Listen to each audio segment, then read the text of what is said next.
Good morning, dear students. I am PL Narada, Assistant Professor, Government College Kanwas. और आज हम अध्ययन करने वाले हैं मिल्टन के सोनेट ऑन हिज ब्लाइंडनेस का। ये जो सोनेट है आरपीएससी द्वारा आयोजित प्रतियोगी परीक्षा स्कूल लेक्चरशिप में सम्मिलित किया गया है।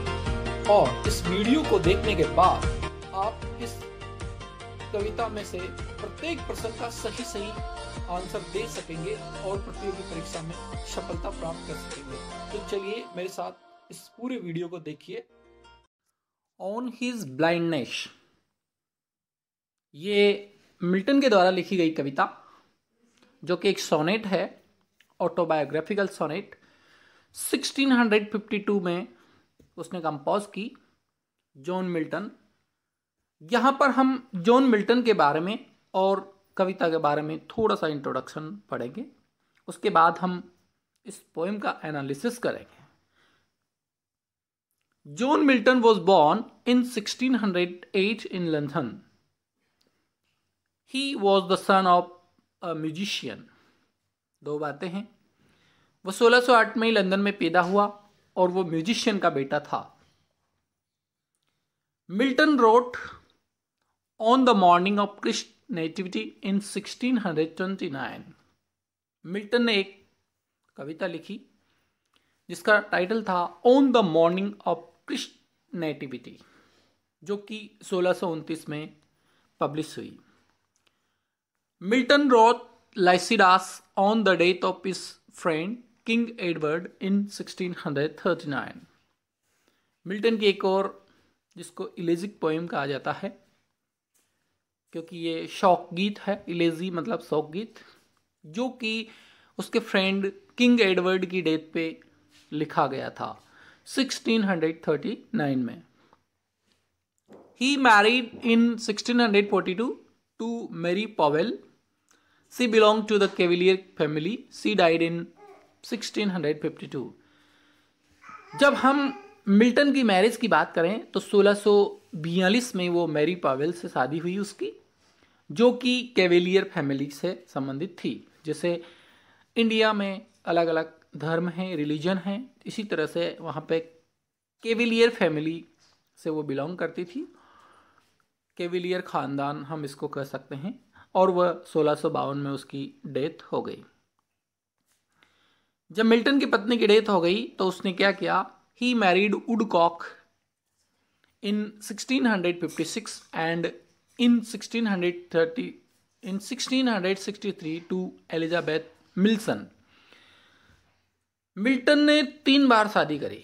पहली बार उसने मेरी पॉवेल से शादी करी, फिर उसने 1656 में वुडकॉक से शादी करी और फिर 1663 में उसने एलिजाबेथ मिल्सन से शादी करी। यानी मिल्टन ने 3 बार शादियां करी। Milton belong to the Puritan religion. यहाँ पर ये बहुत इंपॉर्टेंट है कि मिल्टन किस धर्म से संबंधित था, तो इसका सीधा आंसर है Puritan religion. He became blind in 1652 at the age of 44।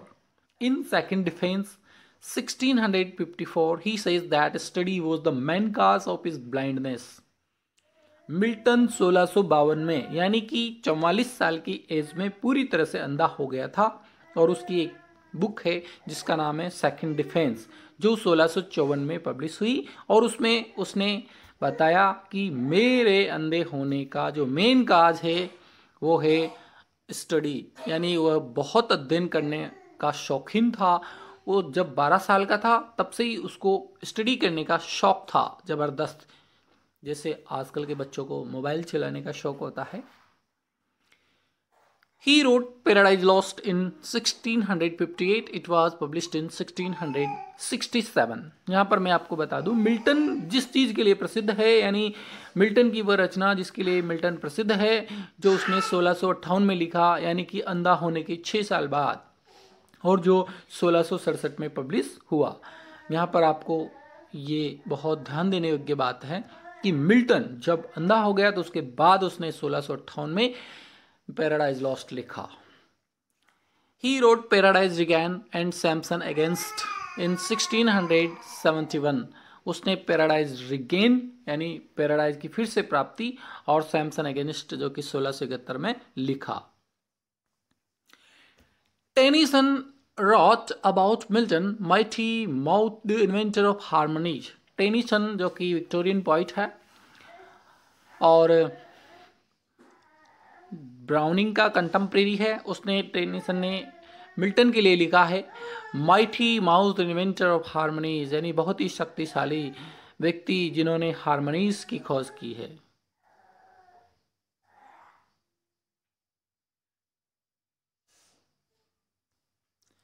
On his blindness is a 19th sonnet written in 1652 in iambic pentameter. It is an autobiographical poem.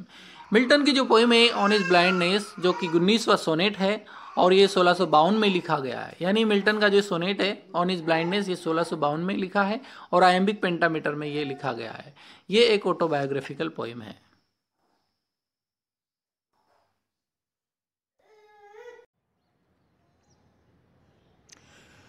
Milton also wrote Iconoclastus in 1649.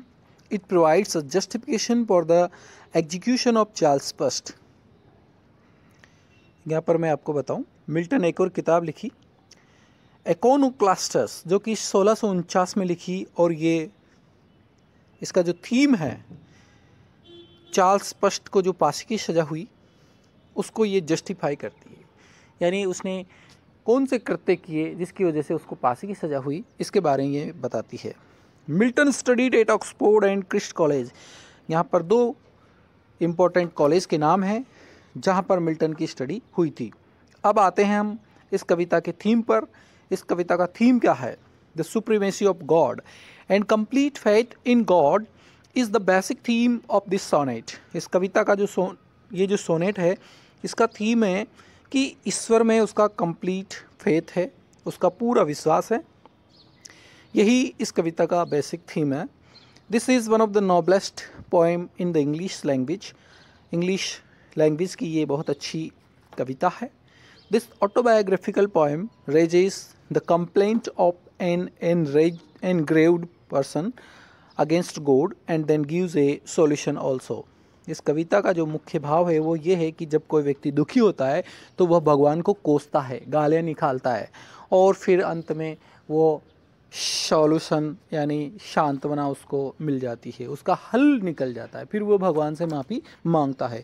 यही इस कविता का theme है। क्योंकि जब Milton पूरी तरह से अंधा हो गया तो उसको एक बार उसको भी लगा कि भगवान ने मेरे साथ क्या किया है, और इसी वजह से उसने भगवान को कोसा। लेकिन बाद में उसको जब पता चला कि भगवान जो है वो सही काम करता है तो फिर उसने अपने आप को कंसोलेशन दी। अब हम यहाँ पे लाइन टू लाइन कविता को पढ़ेंगे। When I consider how my light is spent, ईर हाफ माई डेज। ईर हाफ माई डेज का मतलब है मेरी तो आधी ज़िंदगी भी पूरी नहीं हुई उससे पहले ही। देखिए मिल्टन जब 44 साल का था, at the age of 44, that means when he was in 1652, यानी वो 1652 की बात है जब मिल्टन अंधा हो गया। ईर का मतलब होता है बिफोर, हाफ माई डेज मेरा आधा दिन, मेरे आधे दिन मतलब मेरी आधी लाइफ, मेरी आधी ज़िंदगी। व्हेन आई कंसीडर, जब मुझे पता चला, जब मैंने समझा, how my light is spent, कि मेरी लाइट कैसे चली गई, यानी मेरी रोशनी कैसे चली गई। ईर हाफ माई डेज, जिससे पहले कि मैं आधी ज़िंदगी भी मैंने नहीं गुजारी उससे पहले ही। In this dark world and wide, और अब ये संसार मेरे लिए क्या हो गया, डार्क वर्ल्ड, ये संसार डार्क हो गया, एंड वाइड, वाइड विस्तृत, यानी अब मैं इसको, ये मेरे लिए बहुत लंबा हो गया, बहुत विस्तृत हो गया, मैं इसके बारे में कैसे सोच पाऊँगा। हाउ कैन आई इमेजिन, मैं कैसे कल्पना करूँगा, मैं कैसे देखूँगा इस संसार को, तो ये मेरे लिए डार्क हो गया और विस्तृत हो गया। And that one talent which is dead to hide lodged with me useless. यहाँ पर देखिए टैलेंट शब्द जो है बड़ा इम्पोर्टेंट है।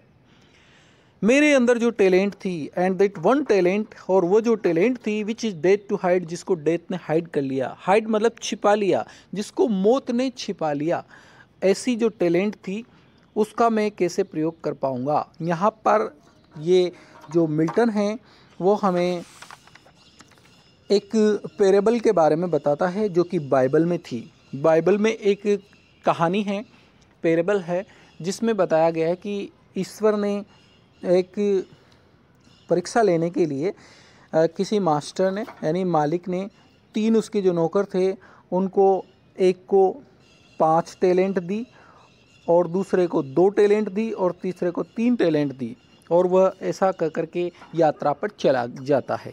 उसके बाद जब वो वापस लौटता है तो पूछता है पहले वाले से जिसको उसने 5 टैलेंट दी थी, 5 गुण दिए थे, तो वह उस 5 को डबल करके यानी 10 कर देता है। दूसरा वाला जिसको 2 टैलेंट दी थी वो उसको 4 कर देता है। लेकिन जो तीसरा वाला था जो बड़ा आलसी था, उसको जब पूछा गया कि तुमने टैलेंट का क्या किया, तो वो अपने मास्टर से कहता है कि मालिक मैंने इसको बचा के रखा है, मैंने इसको नष्ट होने नहीं दिया है। तो यहाँ पर वो मालिक उससे बहुत कुड़ता है, बहुत परेशान होता है, लेकिन एट लास्ट चूँकि उसने उस टैलेंट को बचा के रखा इसीलिए वो उसको माफ़ कर देता है। यहाँ पर मिल्टन अपने आप को उस आलसी व्यक्ति की तरह समझता है जो अपनी टैलेंट का प्रयोग नहीं कर पा रहा है। इसीलिए तो यहाँ पे कहा है and that one talent which is dead to hide, वो टैलेंट जिसको मौत ने छिपा रखा था, लोज विद वी यूजलेस, वो मेरे साथ पड़ी रही। लोज मतलब है वो मेरे साथ छुपी रही, विद मी यूजलेस वो मेरे साथ कैसे रही, यूजलेस रही। लोज मी विद मी यूजलेस से मतलब है यूजलेस एंट्रस्टेड टू मी, मेरे पास व्यर्थ पड़ा रहा, यानी मेरे पास वो यूज नहीं हुआ उसका। दो माई सोल मोर बेंट, दो यद्यपि मेरी जो आत्मा है वो ईश्वर के प्रति बहुत ज़्यादा झुकी हुई है, बहुत ज़्यादा मैं ईश्वर को मानने लगा हूँ। To serve therewith with my maker, to serve मतलब सेवा करने के लिए, विद माई मेकर मतलब गॉड, मेरा जो गॉड है उसके प्रति उसकी सेवा में मैं बहुत ज़्यादा लगा हुआ हूँ। And present my true account, और मेरा जो सही कार्य है उसको मैं प्रस्तुत करता हूँ। यहाँ प्रेजेंट से मतलब है प्रस्तुत करता हूँ, किसको, माई ट्रू अकाउंट, मेरे कार्यों का जो विवरण है, अकाउंट है उसको। लिस्ट ही रिटर्निंग चाइल्ड, क्यों मैं अपने कार्यों को सही प्रेजेंट करना चाहता हूँ। लिस्ट ही रिटर्निंग, क्योंकि जब वो रिटर्न करेगा, लौटेगा, जैसे वो 3 जो नौकर थे, सर्वेंट्स थे, जिनको उसके मालिक ने डांटा था, लास्ट वाले को जिसने उसकी टैलेंट का उपयोग नहीं किया था, ठीक उसी तरह से यहाँ पर ये बताया है लिस्ट ही रिटर्निंग ही, जब वह लौटेगा तो चाइल्ड फटकार उसको पड़ेगी। यहाँ पर मिल्टन सोचता है कि शायद ईश्वर मेरे को फटकारेगा क्योंकि मैंने उस टैलेंट का प्रयोग नहीं किया। अब मिल्टन कैसे प्रयोग कर सकता है, क्योंकि वो तो अंधा हो गया और मिल्टन के अंदर जो एबिलिटी है, ability to write, now he can not use the ability of writing, अब वो उसकी एबिलिटी का प्रयोग तो कर ही नहीं सकता, तो वो सोचता है कि ईश्वर शायद मुझे डांटेगा। Do God exactly day labour light denied, यहाँ पर देखिए do God exactly day labour, क्या ईश्वर जो है, God does exactly from blind man work can only be done in the light of day, क्या ईश्वर अंधे व्यक्ति से ऐसा कार्य कराना चाहता है जो आँख वाले ही कर सकते हैं। देखिए do God exactly day labour light denied, light denied यानी लाइट ने जिसको डिनाई कर दिया, डिनाई का मतलब होता है मना करना, यानी जिसकी लाइट जो है चली गई, क्या गॉड ऐसे व्यक्ति से ऐसे कार्य करवाना चाहता है जो लाइट वाला कार्य कर सकता है, यानी जिसकी रोशनी है। 2 बातें हैं, एक तो रोशनी वाला व्यक्ति और एक जिसकी रोशनी चली गई। यहाँ पर मिल्टन कहता है क्या ईश्वर उन दोनों से समान कार्य करवाना चाहता है। आई फॉन्डली आस्क, अब मिल्टन खुद इसका रिप्लाई दे रहा है, आई फॉन्डली आस्क, मैं भी कितना पागल हूँ, फॉन्डली मतलब मूर्खतापूर्ण बातें पूछ रहा हूँ, बट पेशेंस, लेकिन धैर्य के साथ, टू प्रिवेंट दैट मर्वर, उस मेरे अंदर जो क्वेश्चन उठा उसको मैं रोकता हूँ, प्रिवेंट मतलब रोकता हूँ, बट पेशेंस मतलब धैर्य के साथ, प्रिवेंट रोकता हूँ, दैट मर्मर वह बुदबुदाहट, मेरे मन में जो बुदबुदाहट आ रही है कि पता नहीं भगवान मुझे क्या सुनाएगा, क्या डांटेगा, तो मेरे अंदर जो बुदबुदाहट हो रही है, सून रिप्लाईज, उसका शीघ्र ही मुझे रिप्लाई मिल जाता है, उसका उत्तर मुझे शीघ्र ही मिल जाता है। जो मेरे मन में एक प्रश्न आ रहा था कि क्या पता ईश्वर मुझे फटकारेगा या नहीं, उसका उत्तर मुझे शीघ्र ही मिल जाता है। कैसे, God do not need either man's work or his own gift, ईश्वर को मनुष्य के कार्य की कोई आवश्यकता नहीं है और ना ही उसको गिफ्ट की आवश्यकता है। यानी मनुष्य अपने कार्य स्वयं करें, उससे ईश्वर को कोई मतलब नहीं है, उसको गिफ्ट की कोई ज़रूरत नहीं है।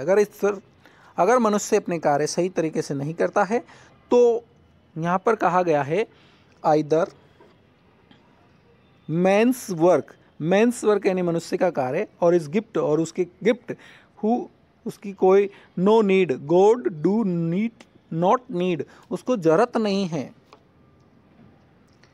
देखिए, who best bear his mild yoke, who best bear मतलब धारण करते हैं, हिज माइल्ड योक का मतलब होता है जुआ, जिसको बैलों के कंधे पे रखा जाता है या घोड़े के कंधे पे रखा जाता है, जिससे गाड़ी खींची जाती है। तो यहाँ पर मिल्टन यही कह रहा है, हु बेस्ट बियर, जो ईश्वर के द्वारा रखे गए जुए को सही ढंग से बियर मतलब धारण करता है। इसका कहने का मतलब ये है कि ईश्वर ने जो कार्य हमें दिए हैं, जो उनको सही तरीके से करता है, दे सर्व हिम बेस्ट, वे ही उस गॉड की अच्छी सेवा करते हैं। वे सर्व सेवा करते हैं, हिम उस ईश्वर की, बेस्ट यानी अच्छे तरीके से, वे ही उस ईश्वर की अच्छे तरीके से सेवा करते हैं। हिज स्टेट इज़ किंगली, उसका स्टेट जो है, उसका साम्राज्य जो है, ईश्वर का जो साम्राज्य है, उसकी जो स्थिति है वो राजा की तरह है। 1000 एट इज बाइडिंग स्पीड, 1000 यानी हजारों लोग उसके बाइडिंग आदेश देने पे स्पीड से काम करते हैं। एंड पोस्ट से मतलब ये यहाँ है तीव्रता से, ओवर लैंड एंड ओशियन, ज़मीन पर और समुद्र पे, विदाउट रेस्ट, बिना रेस्ट के। यानी ईश्वर का जब एक कमांड मिलता है तो उसके हजारों लोग उसके आदेश पे स्पीड से काम करते हैं, न केवल इस धरती पे बल्कि दूर दूर तक यानी समुद्र तक उसके कार्य करते हैं। They serve also who only stand and wait, they also serve, और वे लोग जो काम करने में समर्थ हैं वे तो कार्य करते ही हैं। इसके अलावा मिल्टन ने अपने आप को इस कैटेगरी में रखा है, दे ऑल्सो सर्व, वे भी सेवा करते हैं, who only stand and wait, जो सिर्फ स्टैंड करते हैं और वेट करते हैं। यहाँ पर कवि क्या कर रहा है कि कुछ केवल ईश्वर की सेवा में उपस्थित होकर बस उसके सामने मात्र खड़े रहकर उसकी सेवा करते हैं, वो भी ईश्वर की सेवा करते हैं। क्योंकि मिल्टन अपने आप को अब सिर्फ खड़े रहकर सेवा करने के अलावा अन्य स्थिति में नहीं पाता है, इसीलिए कहा है कि जो धैर्य के साथ ईश्वर की सेवा में खड़े रहते हैं वो भी ईश्वर के भक्त होते हैं। अब मैं आपको इस कविता की कुछ जो कि एग्ज़ाम में आने वाली चीज़ें हैं उन पे फोकस करता हूँ। The poem is about the poet himself, कविता किसी और के बारे में नहीं है, कविता सिर्फ कवि के बारे में है। He became blind at an early age, जब वो अंधा हो गया था, which he calls as half of his life, तो उसने उसको आधी जिंदगी कहा, यानी अंधा होने के बाद व्यक्ति की जिंदगी जो है आधी मानता है Milton. Due to blindness the whole world is dark and gloomy, अंधा होने के कारण उसको पूरा संसार डार्क और ग्लूमी दिखता है। The gift of being a creative writer is now useless for him, एक यूजलेस हो गया है उसके लिए, क्या, एक क्रिएटिव राइटर बनने का उसका जो सपना था वो अब यूजलेस हो गया है।